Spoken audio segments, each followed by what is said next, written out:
ceci étant dit, ça nous amène, ça nous amène où? José, ça nous amène au sein, tiens. Ah, j'ai ça devant moi, justement. Ça nous amène au sein. Pas les saints du ciel, les saints de téton. Bon, les vrais saints.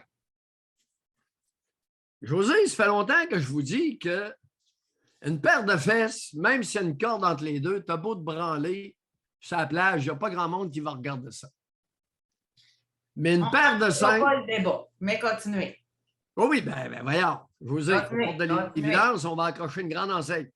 T'as beau avoir un costume de bain avec un string entre les deux, tes deux fesses bien à l'air. José, il n'y a pas grand monde qui va se retourner. Là. Par contre, une paire de nichons à l'air, wow! Ça dérange le peuple. Madeleine Pilote côté m'a fait bien rire ce matin. Crée Madeleine. Madeleine, je vais juste rappeler quelque chose. Bon, les seins, il y a 3 fonctions chez la femme. C'est sûr qu'il y a une fin reproductive. C'est fait fondamentalement pour donner du lait. C'est une glande mammaire, comme les vaches, comme tous les mammifères. Bon, ça donne du lait. Ça permet la pérennité de l'espèce, jusqu'à un certain point.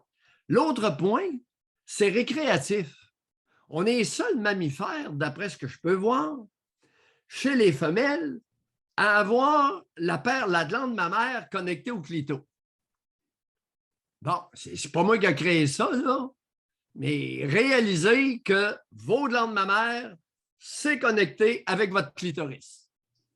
Par un mécanisme que j'ignore, évidemment, ça passe par le cerveau. C'est sûr que ça ne passe pas par les oreilles. Il y a une troisième, et celle-là en dérange pas mal. C'est que les seins chez les femmes ont une fonction attractive.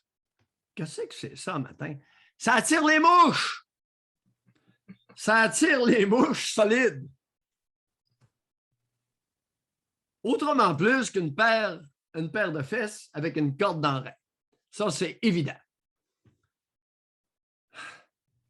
C'est là où j'en suis, José. Alors là, à partir de là... Je vais juste continuer là-dessus. Oui, vas-y. Parce que c'est ça que je veux, que tu continues. Ah, mais c'est parce qu'elle, elle trouve que c'est une façon, elle dit, la conclusion de son article, c'est que si vous voyez une femme seins nus cet été, c'est peut-être tout simplement parce qu'elle se sent égale aux hommes. Parce que les hommes, ils peuvent, eux autres, être torse nu. Les femmes, elles, c'est interdit. Mais moi, la question, en lisant ça ce matin, ça m'interpelle, là, tu sais, puis j'en vois, moi, aux États-Unis, j'en vois plein sur des plages, des femmes, etc. Mais les femmes qui ne sont pas belles, là, ça passe inaperçu. C'est les femmes qui sont belles qui se font regarder, puis c'est normal, OK? Puis celles que ça dérange, bien, c'est les pas belles. Tu sais, on se dit les vraies affaires. Mais moi, mon point, c'est est-ce qu'on doit viser l'égalité à tout prix, dans tout? Oui, au niveau des salaires pour le même job, oui, l'équité salariale, oui, tout ça. Mais moi, j'aime ça. Savoir que des seins, ça peut être attrayant. Pour moi, c'est ça que je ne comprends pas des femmes. Pourquoi pas garder ça attrayant? Ça nous appartient, c'est le fun, le regard d'un homme. Ben non, on veut comme désexualiser les seins. Mais pourquoi qu'on veut faire ça? Moi, c'est ce point-là que je ne comprends pas. José, c'est quoi la différence? Quelle est la différence fondamentale entre un thorax d'homme et une poitrine de femme? La présence de glandes mammaires. Bon.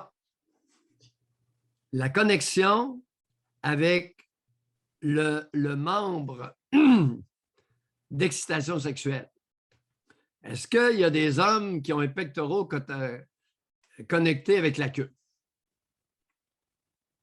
La connexion n'est pas forte, mais pas évidente. Est-ce qu'il y a des hommes qui attirent des femmes au point de les faire mouiller avec leurs pectoraux?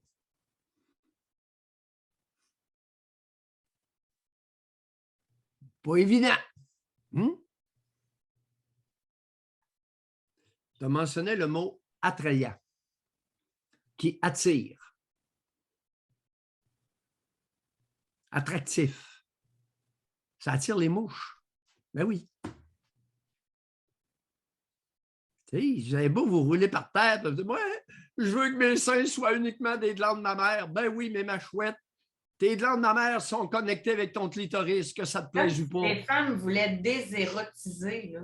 Tu sais, c'est... Mais oui, oui, José, je veux bien, mais la connexion neurologique avec le clito, Non, tu mais vas aller couper pourquoi ça? désérotiser? Il me semble que c'est l'affaire le fun qu'on a, là.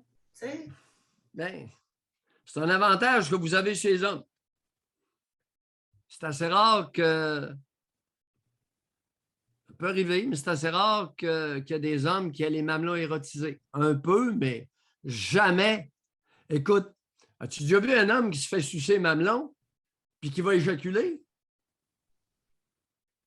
Il y a un pourcentage de femmes qui, en se faisant têter les mamelons, les seins, vont orgasmer.